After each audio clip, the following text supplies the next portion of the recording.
In the last video, we had a general understanding of TIA10 and how to use the panel. In this video, let's learn the scheme establishment function and its actual calibration process.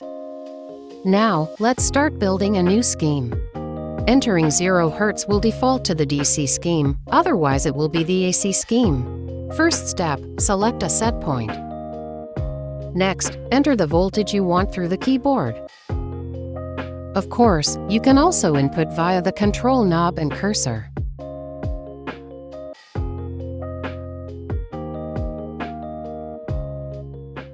Now, let's start calibrating the multimeter using T1000. First, we enter directly with the keyboard. Next, we use the set scheme to enter. As you can see, just click on the set point to output the corresponding voltage.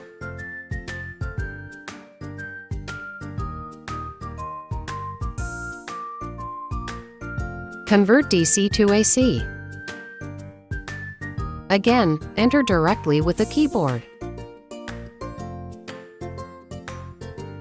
Choose another AC scheme.